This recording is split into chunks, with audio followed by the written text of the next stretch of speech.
Varahi silks మన నెల్లూరులో September 25వ తారీఖున గొప్ప ప్రారంభం. దేవి దుర్గమ్మ శ్రీదేవి దుర్గమ్మ దేవి దుర్గమ్మ శ్రీదేవి దుర్గమ్మ. అందరికీ నమస్కారం. ప్రేక్షకులందరికీ దేవి నవరాత్రుల శుభాకాంక్షలు. ఈ దేవి నవరాత్రుల్లో ఒక్కొక్క రోజు అమ్మవారిని ఒక్కొక్క అవతారంలో మనం దర్శించుకుంటూ ఉంటాం. అయితే ఒక్కొక్క అవతారాన్ని వెనక, ఆవిర్భావం వెనక ఒక ప్రాశస్త్యం, ఒక చాలా తెలుసుకోవాల్సిన విషయాలు, కథలు కూడా ఉన్నాయి అని చెప్పేసి అంటున్నారు. ఆ కథలు తెలుసుకుని దానికి తగ్గట్టుగా మనం పూజించుకుంటే ఆ పూజా ఫలితం మనకి దక్కుతుంది అంటారు. మరి చూద్దాం, ఒక్కొక్క రోజుకున్న ప్రాధాన్యత గురించి మనకు తెలియజేయడానికి మనతో పాటు ఆధ్యాత్మికవేత్త అనంత లక్ష్మి అమ్మగారు ఉన్నారు. నమస్తే అమ్మా. నమస్తే తల్లి. అమ్మా, నవరాత్రుల శుభాకాంక్షలు అమ్మా మీకు. మీ అందరికీ కూడా నవరాత్రి శుభాకాంక్షలు. ఈ నవరాత్రుల్లో ఒక్కొక్క రోజు ఒక్కొక్క అవతారంలో మనకి దర్శనం ఇస్తారు కదమ్మా. మొదటి రోజు పాడ్యమి అంటే బాలా త్రిపుర సుందరి దేవిగా, అంటే అమ్మవారు చిన్నతనం నుంచి కూడా మనకి ఒక్కొక్క రోజున అలా అలా ఒక్కొక్క అవతారంలో దాని యొక్క ప్రాశస్త్యం గురించి, ఆ విశిష్టత గురించి తెలుసుకోవాలనుకుంటున్నాం అమ్మా. అమ్మవారి యొక్క ఆవిర్భావం ఎలా జరిగింది, అసలు బాలా త్రిపుర సుందరి వెనక ఉన్న కథ ఏంటి అన్న విషయాలు తెలుసుకోవాలి. ఓం శ్రీ గురుభ్యో నమః. శ్రీ మహాగణాధిపతయే నమః. శ్రీమాత్రే నమః. సర్వ చైతన్య రూపాం తాం ఆద్యాం విద్యాంచ ధీమహి బుద్ధిం యా న ప్రచోదయాత్. సర్వ చైతన్య స్వరూపిణి అయినటువంటి లలితా పరమేశ్వరి రాజరాజేశ్వరి పరాభట్టారిక బాలా త్రిపుర సుందరిగా మొట్టమొదటి రోజు మనకి దర్శనమిస్తూ ఉంటుంది. అందులో అరుణ కిరణ జాలైరంజితా సావకాశ విద్రుత జప తటీకా పుస్తకాభీతిహాస ఇతర వరకారాఢ్య పుల్ల కల్హార సంస్థ నివసతు హృది బాల నిత్య కళ్యాణశీల. నిత్య కళ్యాణశీల అయినటువంటి ఆ బాల పుల్ల కల్హార సంస్థ, చక్కగా వికసించినటువంటి ఆ కల్హారము అంటే పద్మాలలో ఒక జాతికి చెందినటువంటిది, నీళ్లలో ఉండేటటువంటిది. బాగా వికసించినటువంటి కల్హారంలో ఉండి అరుణ కిరణజాలై ఎర్రని కిరణముల సముదాయంతో బాగా ప్రకాశిస్తూ ఉండేటటువంటిది, చక్కగా ఉండేది. తర్వాత జపమాల, పుస్తకము మొదలైనటువంటి వాటిని తన చేతి యందు ధరించినటువంటిది ఆ బాలా త్రిపుర సుందరి అని చెప్తారు. ఈవిడ 3 ఆవరణలు ఉన్నాయి కదా, మొత్తం 9 ఆవరణలు ఉంటాయి నవావరణల్లో. అందులో మీరు త్రిపుర అని చెప్తారు. అంటే 3 పురాలుగా 3గా వాటిని విభజించి చెప్పినప్పుడు మొదటి ఆవరణానికి అధిష్టాత్రిగా ఉంటుంది. ఓకే, ఏంటమ్మా అసలు ఈ ఆవరణలు అంటే ఏంటంటారు? అంటే అమ్మవారు ఉండేటటువంటి నివాస స్థానం శ్రీచక్రం కదా, అందులో బైందవాసనగా ఉంటుంది, బిందు స్థానంలో ఉంటుంది. అందులో ఉండేటటువంటి చుట్టూతా ఆవరణలు ఉంటాయి. ఈ ఆవరణల్లో ఆవిడికి సంబంధించినటువంటి పరివార దేవతలందరూ ఉంటారు. ఒక్కొక్కళ్ళు ఒక్కొక్కటి 64 చతుషష్ఠి అని చెప్తారు. 64. ఈ 64 మందికి కోటి మంది పరివార దేవతలు ఉంటారు, అంటే పరిచారికలు ఉంటారు, దాసులు. ఇలా వీళ్ళందరిది కలిపినటువంటి దీంట్లో మొదటి దాంట్లో ఉండేటటువంటి అమ్మవారు బాల. బాల అనుగ్రహం ఉంటేనే ముందుకు వెళ్ళడానికి వీలవుతుంది. బాల లీలా వినోదిని అని మనకి లలితారహస్యనామ సహస్రంలో బాల పక్కనే చెప్పినటువంటి నామం లీలా వినోదిని. ఆటలతో ఆనందంగా వినోదిస్తూ ఉండేటటువంటిది. ఈవిడ 8 సంవత్సరాల బాలికగా మనకి కనపడుతూ ఉంటుంది. 10 ఏళ్లలో 4 చేతులుంటాయి. ఆనందంగా నవ్వుతూ ఆటలాడుకుంటూ కనపడుతుంది. అమాయకత్వం మొదలైనటువంటి పసితనానికి సంబంధించిన లక్షణాలన్నీ కనపడుతూ ఉంటాయి. అంతటి అమాయకంగా ఉంటుంది కనుకే అంత తేలికగా అనుగ్రహించడానికి సిద్ధంగా ఉంటుంది. వయసు వచ్చిన కొద్దీ కక్షలు, కార్పణ్యాలు ఇలాంటివన్నీ వచ్చే అవకాశం ఉంది, వస్తాయని కాదు, అవకాశం ఉంది. కానీ చిన్నతనాల్లో అటువంటివి ఏమి ఉండవు. అటువంటి ఈ తల్లి ఆవిర్భావం ఎట్లా జరిగింది అంటే, భండాసుర వధ చేయడానికి బయలుదేరి వెళ్ళినప్పుడు ఆ భండాసురుడు తన 30 మంది కొడుకులను పంపించాడు ముందు యుద్ధానికి. అమ్మా, ఎవరైనా పిల్లల్ని తాము రక్షించి వాళ్ళు మొదటి దెబ్బ తినడానికి పెడతారు గాని వాడు రాక్షసుడు కదా, అంతే వాడు బుద్ధి పిల్లల్ని అలానే ఉంటది. పంపించాడు. ఆ, అమ్మవారు అనుకుంది ఈ పిల్లలతో నేను యుద్ధం చేయడం ఏమిటి, సమఉజ్జీలు ఉండాలి గాని ఉమ్, అని అనుకుని అప్పుడేం చేసింది, తన నుండి తన ఆత్మస్వరూపిణిగా ఒక బాలను సృష్టించింది.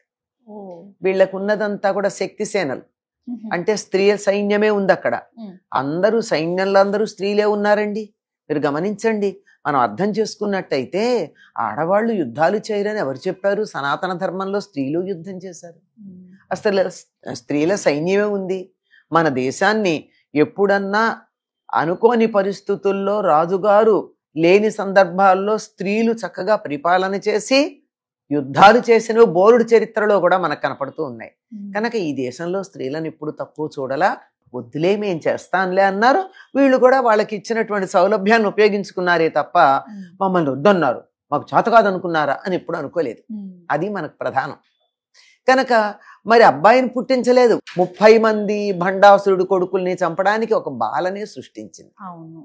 ఈ బాల వెళ్ళి ఏం చేసింది, భండపుత్రవధోద్యుక్త బాలా విక్రమనందిత, ఉమ్, భండాసురుడి యొక్క కొడుకుల్ని చంపడానికి సిద్ధపడినటువంటి బాలని చూసి సంతోషించింది ఆవిడ.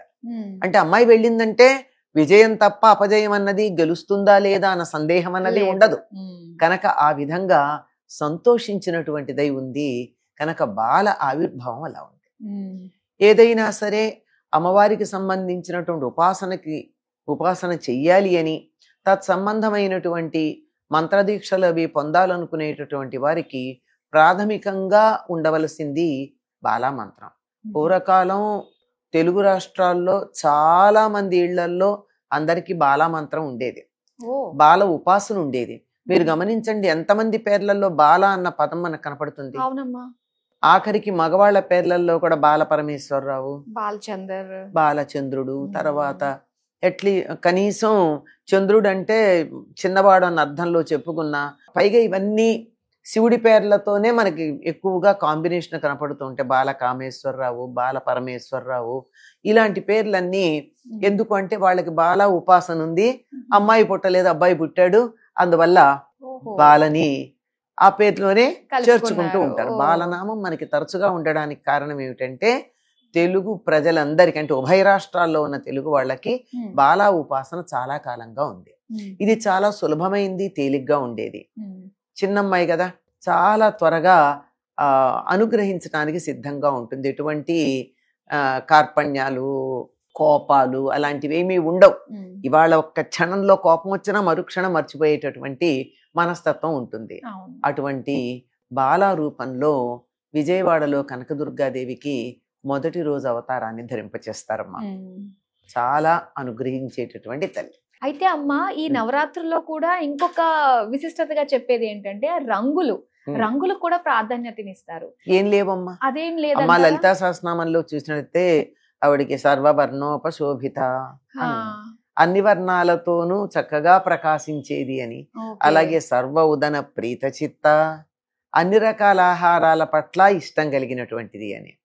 మరి అటువంటి అప్పుడు అన్ని రకాలు చేసి ఆవిడికి నివేదన చేస్తే బాగుంటుంది. అదే కదా. అన్ని తినగలిగినటువంటి ఆవిడికి అన్ని రకాల నివేదనలు చేయొచ్చు, ఉమ్, అన్ని రకాలైనటువంటి రంగులు కూడా ఇవ్వవచ్చు. ఓకే. కాకపోతే చాలా మంది ఏం చెప్తూ ఉంటారంటే ఉమ్, ఈ రోజు ఆడపిల్లలకి గులాబీ రంగు, ఇది పాశ్చాత్య దేశాల నుంచి వచ్చింది మనకి, ఓహో, అంచేత గులాబీ రంగుతో వాళ్ళకి చేద్దాం అని అమ్మవారికి కూడా బాలకి గులాబీ రంగు వస్త్రాలు ధరింపజేస్తారు. అవును. మరి బాల అన్నది చిన్నపిల్ల అయినప్పుడు చీర కట్టడం ఏమిటి? ఉమ్. అయితే అవన్నీ మధ్యలో మనం చీర పెట్టుకుందాం. ఒక్కటే నిజంగా ప్రధానమైనటువంటిది ఉమ్, అమ్మవారికి. కొన్ని సందర్భాలలో కొన్నిటికి మాత్రమే రంగుల యొక్క ప్రాధాన్యం ఉంది, ఉమ్, అన్ని సందర్భాల్లో అన్నిటికీ సంబంధించినటువంటిది కాదది. ఉమ్, కాకపోతే బాల ఎంత బాగా అనుగ్రహిస్తుందంటే ఉపాసన చేసేవారికి సత్ఫలితాలు ఇవ్వడం మాత్రమే కాదండి, వాళ్ళ ఇళ్లల్లో తిరుగుతుంది. ఉమ్, ఈ బాల పిలిస్తే ఉపాసన పలుకుతుంది. చేసే వాళ్ళకి లేదా లలితా రహస్యనామ సహస్రం చదివే వాళ్ళ ఇళ్లల్లో అప్పుడప్పుడు ఉమ్, అమ్మవారిలా గల్లు గల్లున కాలి గజ్జలు మోగుతూ ఉండగా ఇళ్లల్లో తిరగడం అన్నది అనుభవంలోకి వస్తుంది కొంతమంది చెప్తూ ఉంటారు ఇలాంటివి కదా. అవును. ఇంట్లో చదువుతూ ఉంటే ఎవరో ఒక చిన్న పిల్ల ఇలా పరిగెట్టింది, మా ఇంట్లో ఆడపిల్లలు ఎవరు లేరే అంటారు. పైగా కాలి గజ్జలు గల్లు గల్లు మనడం. ఇది ఇక్కడ మీరు ఆహారాల గురించి చెప్పారు కనుక ఒక మాట చెప్పాలి. ఒక పెరుగన్నం ప్రతిరోజు ఉదయం పూట 10 రోజులు, ఈ 9 రోజులు, ఇప్పుడు ఈ సంవత్సరం 10 రోజులు కూడా ఉదయం వేడి వేడి అన్నం మీద పెరుగు వేసి నివేదన చేస్తారు. మధ్యాహ్నం అన్ని రకాల పదార్థాలు చేసి పెద్ద మహానివేదన చేసిన ఉదయం, ఎందుకంటే ఉదయం మొట్టమొదటి పూజ బాలకి, తర్వాతే మధ్యాహ్నం పూజలో మనకు ఆ రోజు అవతారం కావచ్చు, లలిత కావచ్చు, మరొకటి కావచ్చు, ఏదైనా పూజ మధ్యాహ్నం ఉంటుంది. ఉదయం పూజ బాలకి మాత్రమే. బాలకి పెరుగన్నం, పిల్లలకి చద్దన్నం పెట్టడం మంచిది కదా, పెరుగన్నం పెడతారు. అది పెట్టి ఇంట్లో పిల్లలందరికీ కూడా ఆ పెరుగన్నాలు పెట్టేస్తారు. ఇంట్లో పిల్లలు ఉంటే ఇంకా ఆ తర్వాత మధ్యాహ్నం పూజ చేసుకుంటారు. ఇదమ్మా బాల ఉపాసన. ఇంట్లో ప్రత్యక్షంగా తిరుగుతూ కనపడుతూ అనుభవంలోకి వచ్చేటటువంటి తల్లి బాల.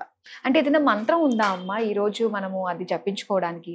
ఉన్నాయి కదమ్మా, మంత్రాలు ఉన్నాయి. కానీ మంత్రాలన్నీ కూడా ఆ మంత్రం పట్టించిన వాళ్ళు ఎవరైతే ఉన్నారో వాళ్ళ ద్వారా ఉపదేశం పొందాలి. ఊరికే ఇట్లా చెప్పాడు. ఓహో, అలా చదవకూడదు మనము. మంత్రాలు చదివితే పనిచేయవమ్మా. ఊరికే అక్షరాలు చదివితే ఎంత, మంత్రం కూడా అంతే. మంత్రం ఉపదేశం పొందాలి. ఉపదేశం చేసేటటువంటి వారు ఆ మంత్రం మీద పట్టు కలిగినటువంటి వాళ్ళు అయి ఉండాలి. అంతేగాని మంత్రాలు అలా వాన చినుకులు పడ్డట్టును విత్తనాలు చల్లినట్టు చల్లేరు.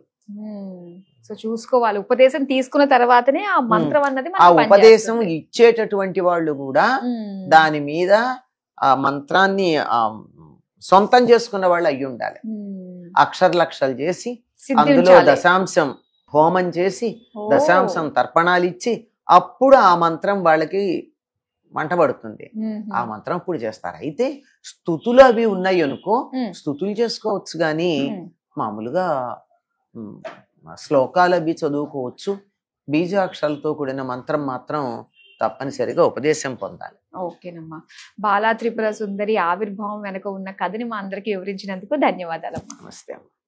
సర్వమంగళ మాంగళ్యే శివే సర్వార్థ సాధికే శరణ్యే త్ర్యంబకే గౌరీ నారాయణి నమోస్తుతే.